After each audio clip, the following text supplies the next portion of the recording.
नमस्कार, स्वागत है आपका आवाज़े ख़वातीन में। मैं हूं रत्ना शुक्ला आनंद। विमेन मैटर में आज हम बात करेंगे बाल विवाह पर। जी हाँ, आंकड़ों के मुताबिक दुनिया भर में 18 साल से कम उम्र की बच्चियों की शादी भारत में हर साल तकरीबन 15 लाख लड़कियों की होती है। यानी 15 लाख लड़कियां ऐसी हैं जो हर साल 18 साल से कम उम्र में भारत में विवाह के बंधन में बंध जाती हैं। और यही वजह है कि पूरी दुनिया में सबसे अधिक बाल वधुओं की संख्या भारत में है। आज इसी पर चर्चा करने के लिए हमारे साथ स्टूडियो में मौजूद हैं एडवोकेट रुखसार मेमन, जो कि मुंबई और दिल्ली हाई कोर्ट में प्रैक्टिस करती हैं। रुखसार, आपका बहुत बहुत स्वागत है आवाज़े ख़वातीन में। Thank you. रुखसार, हम सबसे पहले जानना चाहेंगे कि जो बाल विवाह कानून है वो कब बना था और उसकी ज़रूरत क्यों महसूस हुई, और मौजूदा स्थिति में क्या बदलाव ज़रूरी हैं। और आपको उससे पहले मैं बताऊं, कुछ लाइनें बोलूँगी। No reason, no excuse, child marriage is a child abuse. तो जब हम चाइल्ड मैरिज की बात करते हैं, हमें ओवरऑल सिनारियो समझना पड़ेगा कि लड़कियों की शादी जल्दी हो जाती हैं। जैसे कि यूनिसेफ का रिपोर्ट है कि out of every 5 girl 1 girl is pushed into child marriage. तो आप सोचिए, 5 लड़की में से 1 लड़की का चाइल्ड मैरिज होता है, तो रेशो कितना बड़ा है। बिल्कुल, ये ग्लोबल रिपोर्ट है। और इससे प्रॉब्लम्स बहुत होती हैं। जैसे कि जल्दी शादी कर लेते हैं तो वायलेंस का शिकार हो जाती है विमेन। एजुकेशन नहीं मिलता है तो वो इंडिपेंडेंट नहीं हो पाती हैं, वो बाहर नहीं निकल पाती हैं। हेल्थ इश्यूज होता है, प्रेगनेंसी रिलेटेड बहुत सारे ऐसे इश्यूज है। अगर आप बच्चे का चाइल्ड मैरिज कर देते हैं तो वो ही माइंडसेट आपकी जनरेशन को पास होता है। सो ये सब ध्यान में रखते हुए चाइल्ड मैरिज एक्ट 2006 को लाया गया।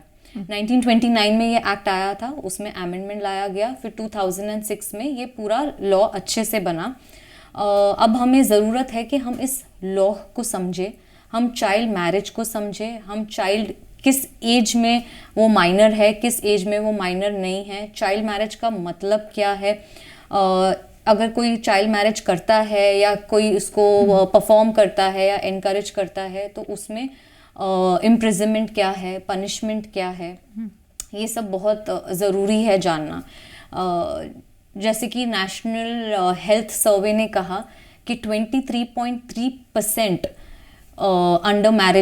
अंडर एज मैरिज कंडक्ट हुआ है इन आई थिंक 2019 टू 2021 का रिपोर्ट है। सो आप समझ सकते हैं 23.3% कितना हाई रेशो है। बिल्कुल। यूनाइटेड नेशंस ने हम राजस्थान गवर्नमेंट के साथ 27 मार्च 2022 को एक बहुत अच्छा इनिशिएटिव लाया है, जिससे वो मोबाइल सर्विसेज के द्वारा अवेयरनेस फैला रहे हैं। जैसे उसे नौबत बाजा कहते हैं। नौबत बाजा पहले के ज़माने में वो इंस्ट्रूमेंट को यूज़ करते थे लोगों को एक साथ लाने के लिए और अवेयरनेस फैलाने के लिए। मुनादी जिसको कहते हैं। हाँ, मुनादी जिसे कहते हैं। तो अब वो नौबत बाजा राजस्थान गवर्नमेंट ने चालू किया है to combat child marriage. UNICEF is aiming के 2030 तक global program to eliminate child marriage को आगे लेके जाए। तो इसी के लाइन पे हमारा चाइल्ड मैरिज एक्ट 2006 को बनाया गया by keeping the universal and international laws in mind. अब चाइल्ड मैरिज किसे कहते हैं? जैसे हमारे चाइल्ड मैरिज एक्ट में डिफाइन किया गया है कि either of the contracting party is minor.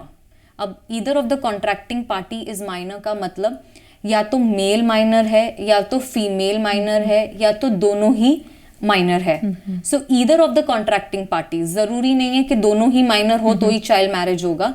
Either of the parties, even one of the parties is a contracting party of child marriage, then it is called a child marriage. अब जब हम child की बात करते हैं, definition of the child is very important.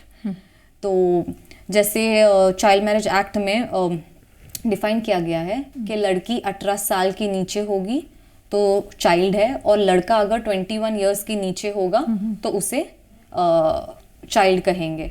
So 18 and 21, 18 below 18 years is for the girls and below 21 is for the boys. सो ये हो गया चाइल्ड। अब बात आती है चाइल्ड मैरिज कि इसको कौन डिसाइड करेगा। जब एक चाइल्ड मैरिज होता है तो डिस्ट्रिक्ट मैजिस्ट्रेट में फाइल होगा, डिस्ट्रिक्ट कोर्ट में फाइल होगा। District court can be family court, if it is not a family court then it can be a civil court. In the absence of the civil court then it will be principal civil court of original jurisdiction. अब jurisdiction की जब बात आती है तो question आता है कि ये कहाँ फाइल हो सकता है। jurisdiction प्रॉब्लम हमेशा हर एक केस में जब भी आप डील करते हैं तो जुरिस्डिक्शन का प्रॉब्लम आता है। अब जुरिस्डिक्शन कैन बी जहाँ पे डिफेंडेंट रिसाइड करता है, या जहाँ पे पेटिशनर रिसाइड करता है, या जहाँ पे दोनों मिलके लास्ट रेसिडेंस होगा, या जहाँ पे चाइल्ड मैरिज सोलमनाइज हुआ है। तो ये हो गया जुरिस्डिक्शन डेफिनेशन। अब इम्पॉर्टेंट है कि हम कंप्लेन किसे करेंगे। हम बच्चा किसको जाके कंप्लेन करेगा जी, या किसको जाके बताएगा कि I am not okay with this marriage, मुझे ये शादी को कंटिन्यू नहीं करना है, या मेरी शादी हो रही है, माइनर चाइल्ड जाके कैसे बताएगा।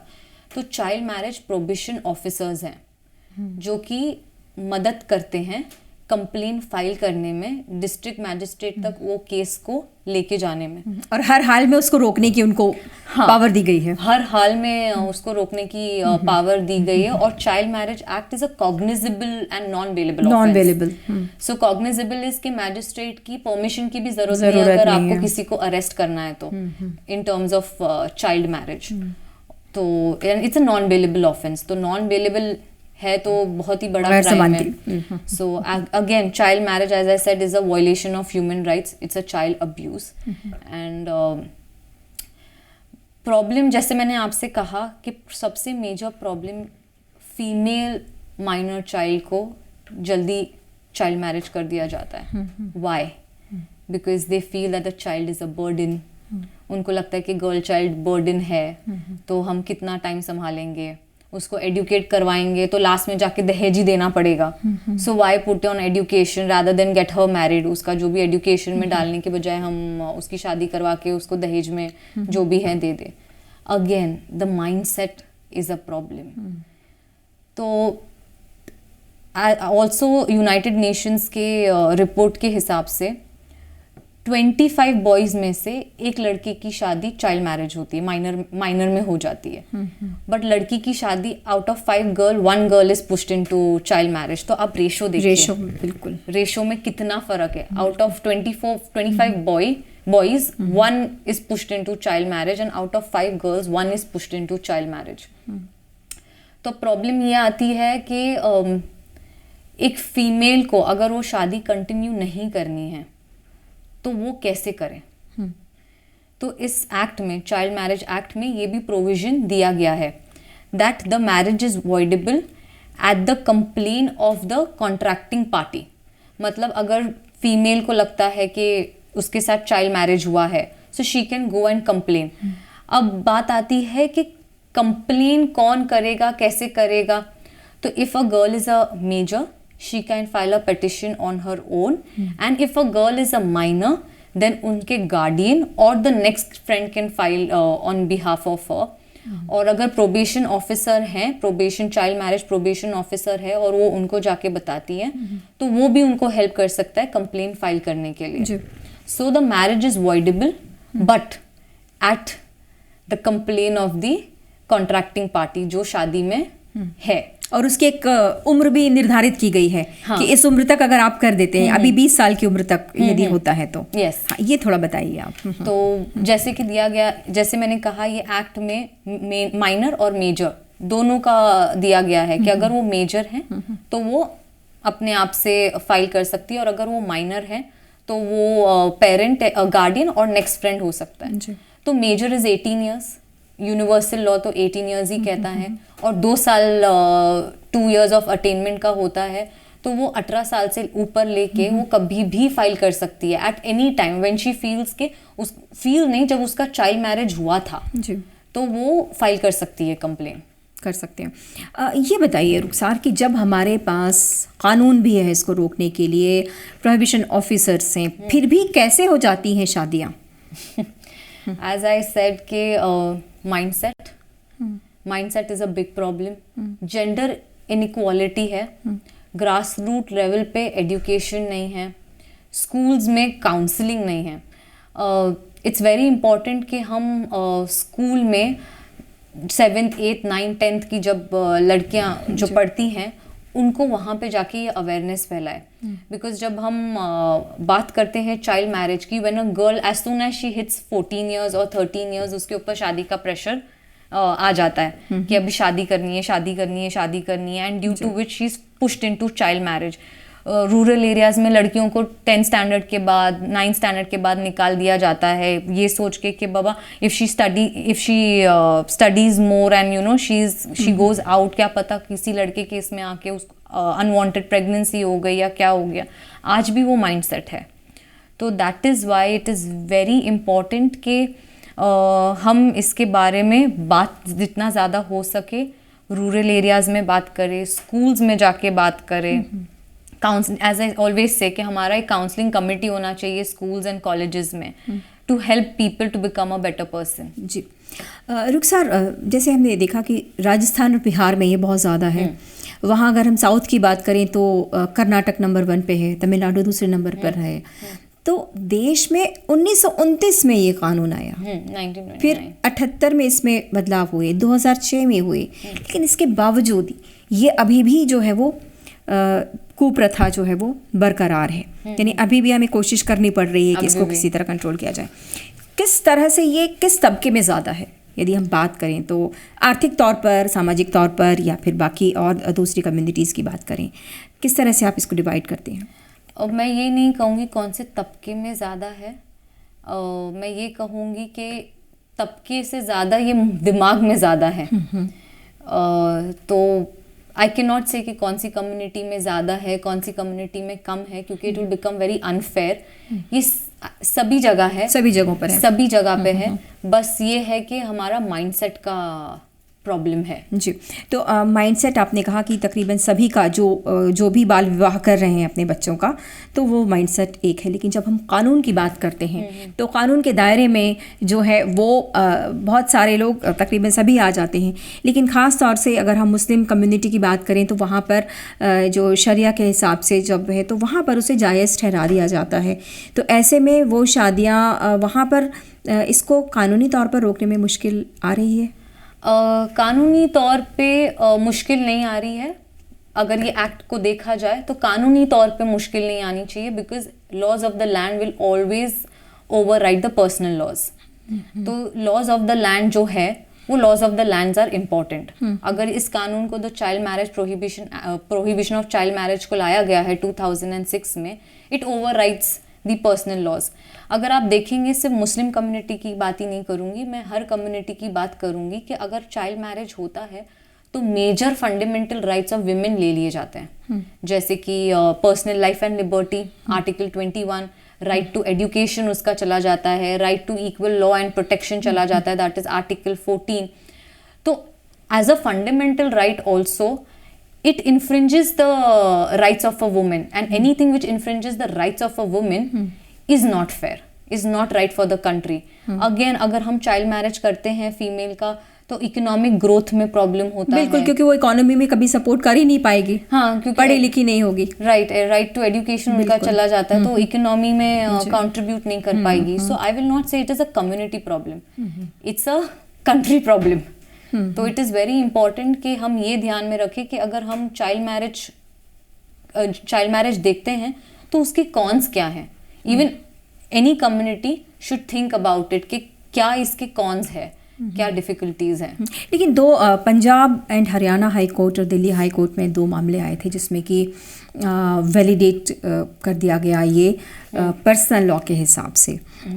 तो ऐसे में आपको लगता है कि जो फ्यूचर इस तरह के अगर केसेस आते हैं तो उसमें मुश्किल पैदा होगी, क्योंकि कहीं ना कहीं वो बात आ जाएगी कि ठीक है शरिया के हिसाब से जो चीज़ें हैं. So every case is different and every case का डिसीजन उसके फैक्ट्स एंड सर्कमस्टांसेस पे होता है. बट जब बात आती है ह्यूमन राइट्स के ऊपर, I will say that the constitution of India and the fundamental rights of each and every women और each and every person should be kept as high as possible. तो वो depend करता है कि उन cases का फैक्ट्स और circumstances क्या होगा, क्या नहीं होगा, तो उस पे वो डिसीजन उन्होंने लिया होगा। जी जी। तो जब आपने कहा कि संविधान के मुताबिक जो है चलना चाहिए, या जो जहाँ हम रहते हैं वहाँ के नियमों को हमें मानना चाहिए, तो ऐसे में दिक्कत कहाँ आ रही है? सामाजिक स्तर पर रोकने में मुश्किल आ रही है, लोगों को समझाने में, क्योंकि संविधान ने तो बहुत सारे राइट्स दिए हैं या कानून तो बहुत सारे हैं, लेकिन उनकी पालना नहीं हो रही। तो कहाँ पर मुश्किल आ रही है? क्यों हम नहीं रोक पा रहे हैं? हम इसे सामाजिक तौर पे नहीं रोक पा रहे हैं। लॉज हमारे पास हैं, हमारे पास चाइल्ड मैरिज प्रोहिबिशन ऑफिसर्स हैं, हमारे पास जजेस हैं, हमारे पास लॉयर्स हैं, उन सब की तो हमारे पास कोई कमी नहीं है। अब ये प्रॉब्लम आ रहा है सामाजिक तौर पे। जैसे मैंने कहा कि एडुकेट करना बहुत ज़रूरी है, माइंडसेट को बदलना बहुत ज़रूरी है, तभी जाके, and we should raise voice. अगर आप और मैं भी चाइल्ड मैरिज देख रहे हैं और उसमें परफॉर्म कर रहे हैं, दैट्स ऑल्सो रॉन्ग। हमें भी उसके अगेंस्ट वॉइस उठाना चाहिए। सो इट्स वेरी इंपॉर्टेंट कि we learn how to raise voice and how to keep people spread awareness regarding it. जी।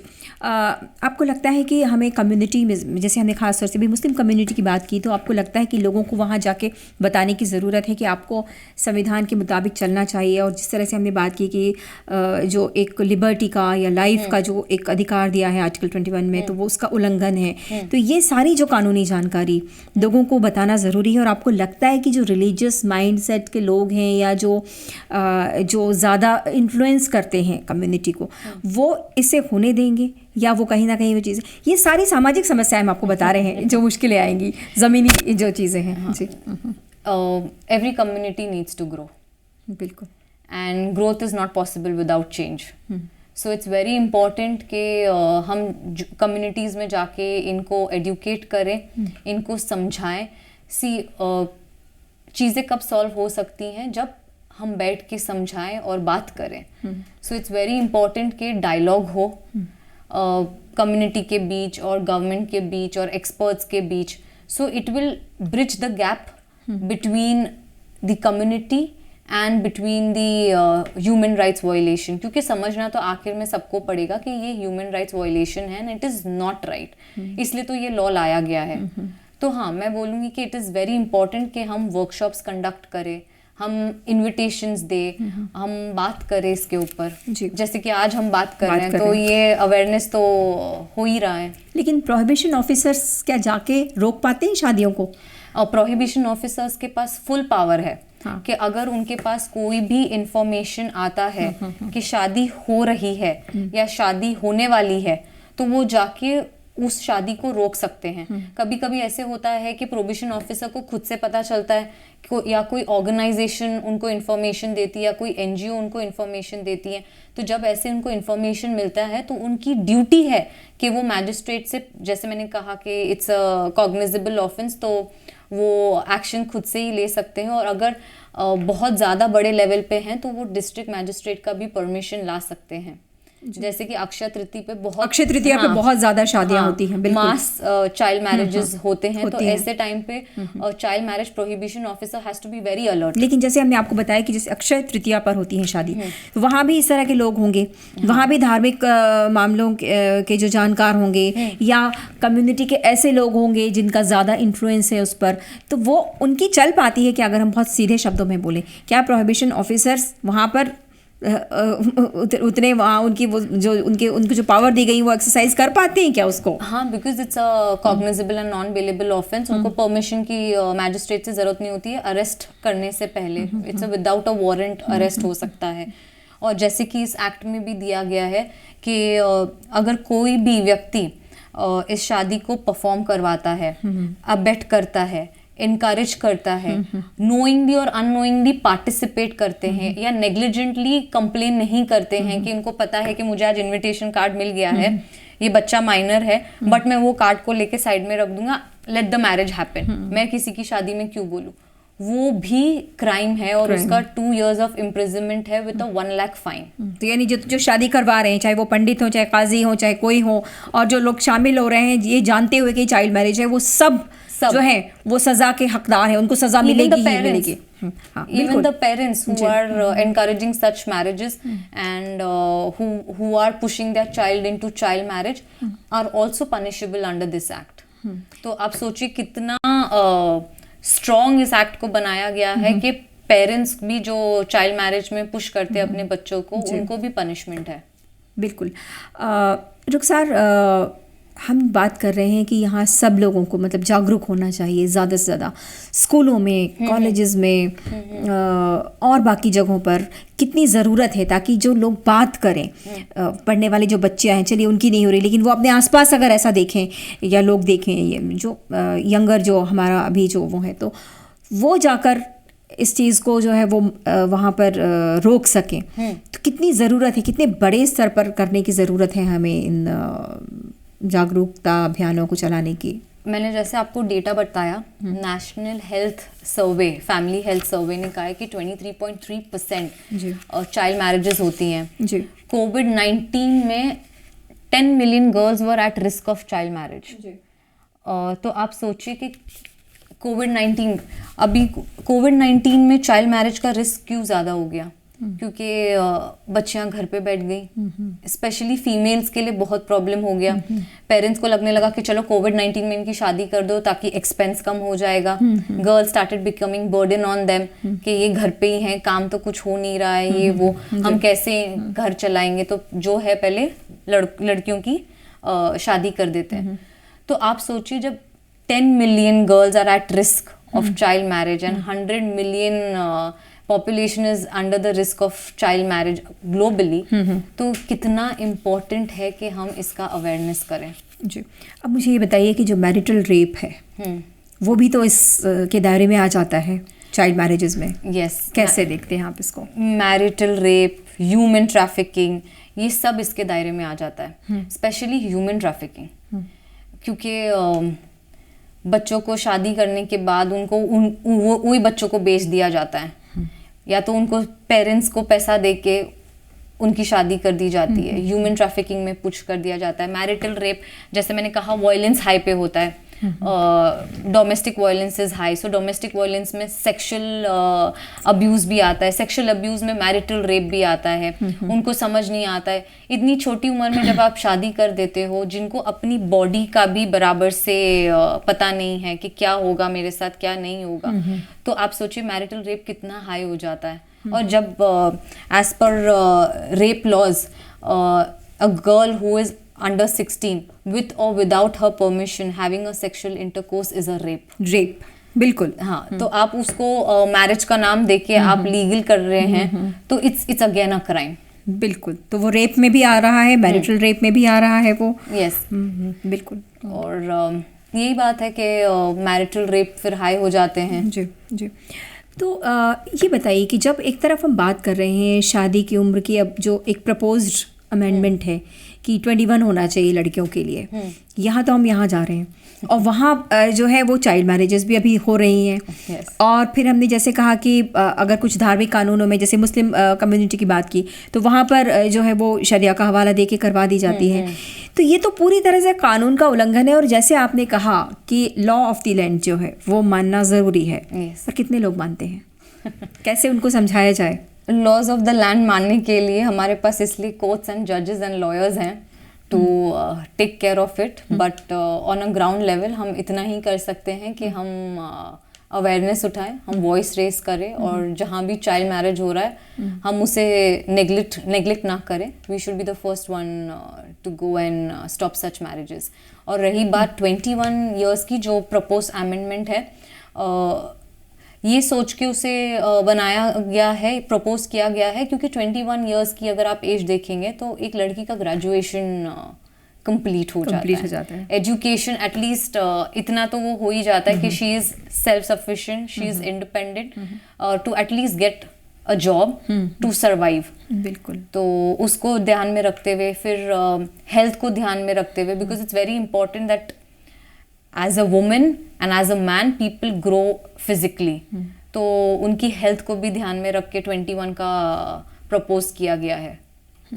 आपने कहा कि फिजिकली मेंटली भी हाँ, दिमाग की भी ऐसी बहुत सी चीज़ें हैं जो कि 25 साल की उम्र तक मतलब जो वो ग्रो होता रहता है और तब कहीं जाके वो एक तरह की मैच्योरिटी जिसको हम कहते हैं वो आती है। 18 साल की उम्र तक कहते हैं कि बच्चे जो हैं जो डिसीजन मेकिंग जो है और या लॉजिकल थिंकिंग है वो 18 साल की उम्र तक आती है। तो जब इतने सारे हमारे पास वैज्ञानिक प्रमाण हैं और अगर हम शारीरिक स्वास्थ्य की बात करें तो उस पर तो सबसे ज़्यादा असर माँ पर भी है। अगर कम उम्र में एक लड़की जो है वो माँ बनती है तो मैटरनल मोर्टेलिटी रेट या इन्फेंट मोर्टेलिटी रेट बढ़ने की संभावना रहती है। कुपोषण है बच्चों में भी है, माँ में भी है। तो ये सारी चीज़ें और आप एक जनरेशन उस तरह की बना रहे हैं जो कि बाद में जाके भी वो होगा। प्लस पढ़ी लिखी नहीं है तो नेचुरली वो कुछ कर नहीं पाएगी, आगे जाके इकोनॉमी का हिस्सा नहीं बनेगी। तो पूरी तरह से अगर आप देखें तो आप एक पूरे परिवार को भी नष्ट कर रहे हैं, आने वाले उसको फ्यूचर को नष्ट कर रहे हैं। जी, तो अगर हम इसको पूरी तरह से एक समग्र रूप से देखें तो ये समस्या सिर्फ एक बाल विवाह तक सीमित नहीं है बल्कि इसके सामाजिक और आर्थिक पहलू भी बहुत ज़्यादा हैं। तो ये कम्युनिटी को समझाने की अभी बहुत ज़रूरत है। तो क्योंकि ये प्रेजेंट कॉन्सिक्वेंसेस ही नहीं, ये फ्यूचर कॉन्सिक्वेंस है। बिल्कुल। तो बहुत समझना ज़रूरी है कि जैसे आपका प्रेजेंट होगा अब वैसे ही आपका फ्यूचर बिल्ड करेंगे। तो आपका अगर प्रेजेंट सही होगा तो आपका फ्यूचर भी सही होगा। So it's important. हम हिस्ट्री क्यों पढ़ते हैं? So that we can learn from the past mistakes. So it's good that we learn from our past mistakes. हम अपने प्रेजेंट को सुधारें ताकि हमारा फ्यूचर अच्छा हो।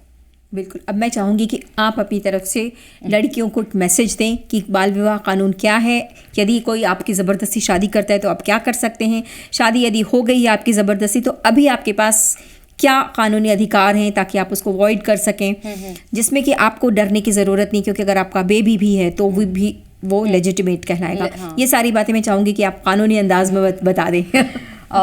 So for all the girls it's very important कि आप अपना एजुकेशन कंप्लीट करें।